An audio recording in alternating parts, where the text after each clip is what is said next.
Hello, and welcome to the tutorial on understanding persuasion. Today we are going to look at two basic components of persuasion.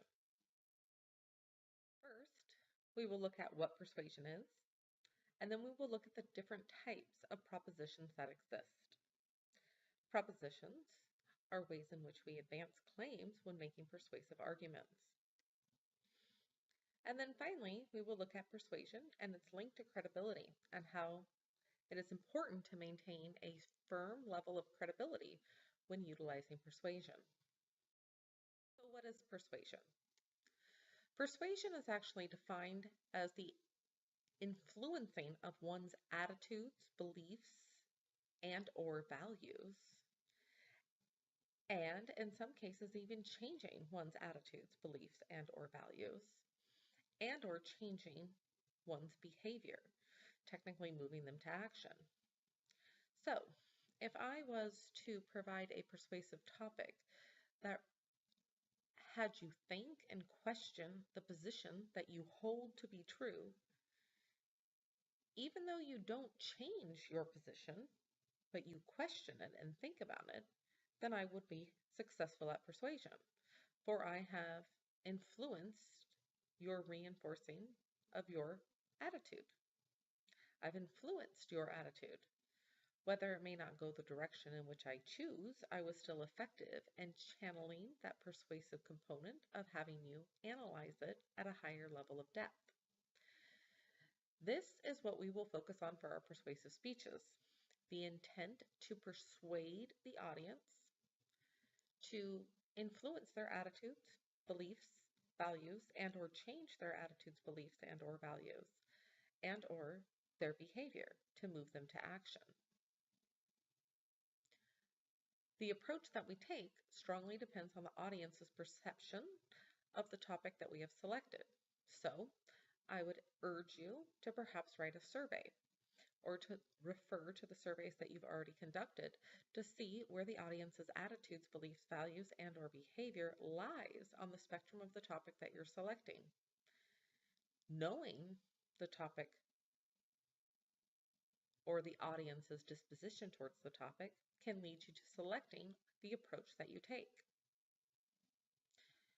So your attitudes really are the very first line of perceptions that are drawn about the world at large.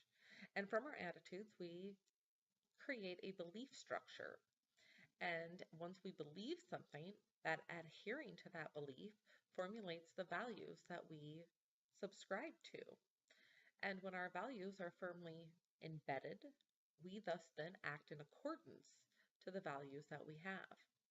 So as you can tell, it really is kind of a tier type system. Now, in order to decipher what we should do with our topic, we need to know what our audience's disposition is. And once we know that disposition, we can select our propositions. There are three basic types of propositions in argumentation or persuasion. The first proposition is a proposition of fact.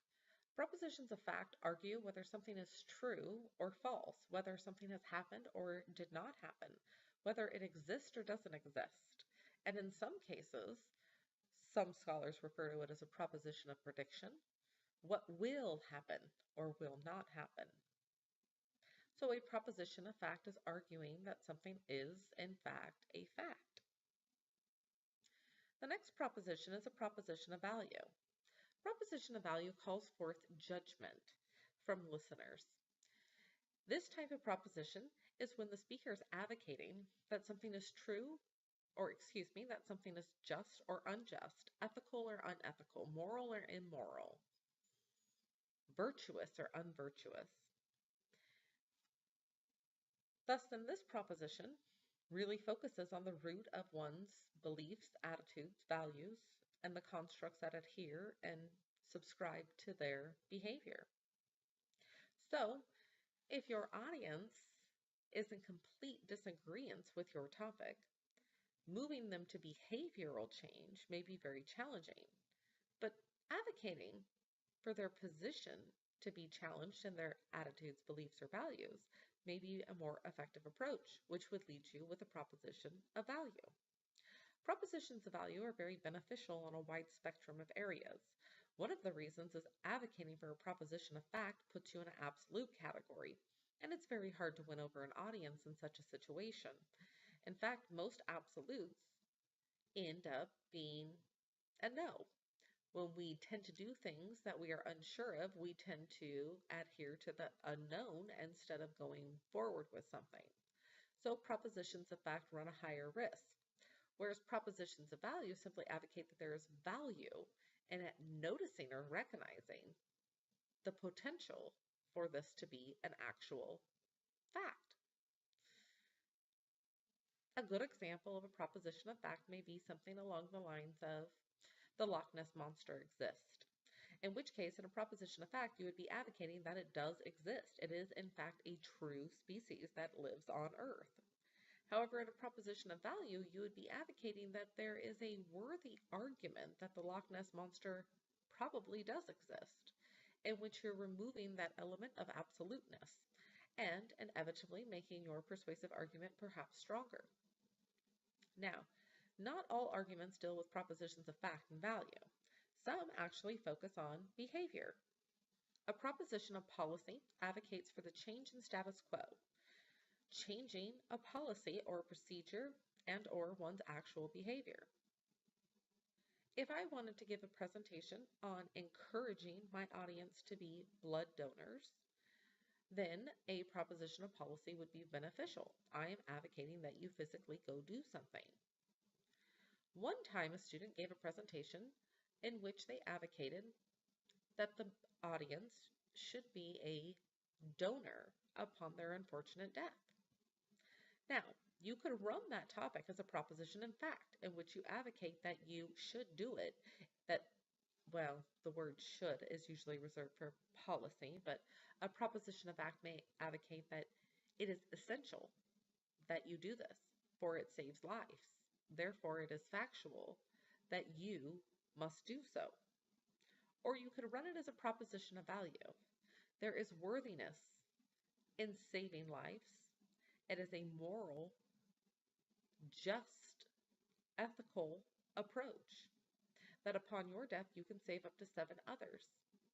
Or you could run it as a proposition of policy, in which you would still advocate and utilize you would still utilize arguments that are fact and value based, but in which case you would say that the audience actually needs to take action. The student who gave this presentation passed out a card and asked individuals to put it behind their license. That way they could be a donor if they were to die.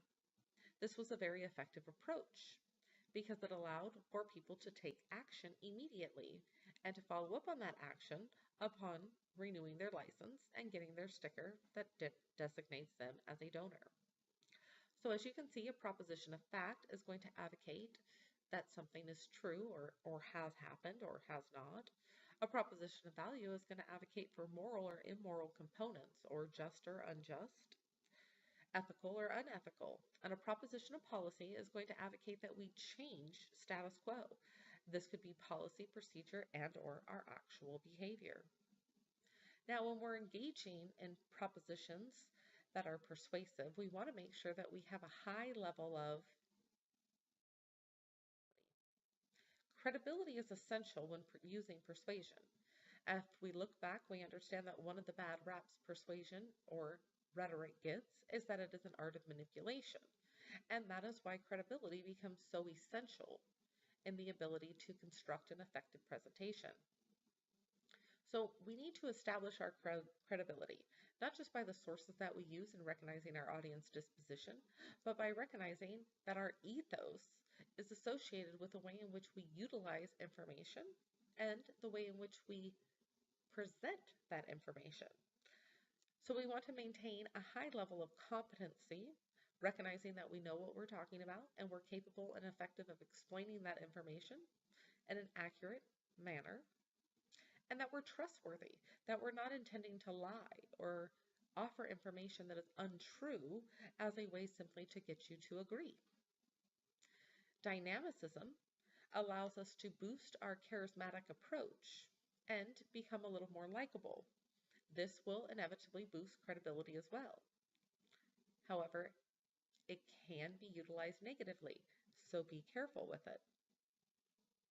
Now, that's how we establish our credibility, but to enhance our credibility, we need to look at three components: initial credibility, derived credibility, and terminal credibility.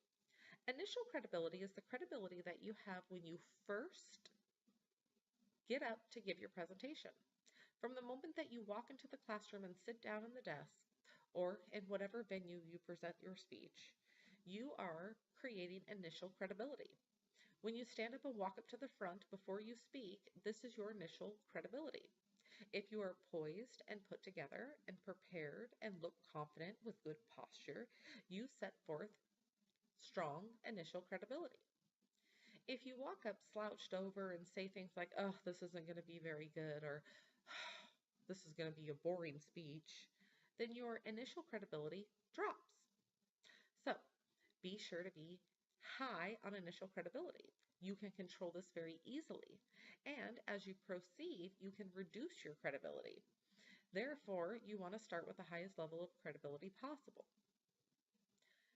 During your presentation, you will create derived credibility. So as you speak, your credibility will increase or it will decrease, and this is your derived credibility. When you utilize strong statistics with proper oral citations to reiterate that you have research and you are utilizing sources that are credible, which are evident in the way in which your oral citation is presented, will increase your derived credibility. However, failure to do that and several ums and things of that nature or mistakes can create a decrease in your derived credibility. Finally, at the end of your presentation, when all is said and done, you will create your terminal credibility. When you are done, if you remain calm and poised and go back to your seat feeling confident and looking proud and confident, your terminal credibility is high. If you wipe your brow and go, oh, I'm so glad that's over, it was horrible, and then slump your shoulders and walk back to your desk with your head hung low, well, then your terminal credibility is lowered. So we can enhance our credibility by maintaining initial, derived, and terminal positive credibility components. So what have we done in this tutorial? We have examined what persuasion is. Persuasion is influencing and or changing one's attitudes, beliefs, or values and or their behavior.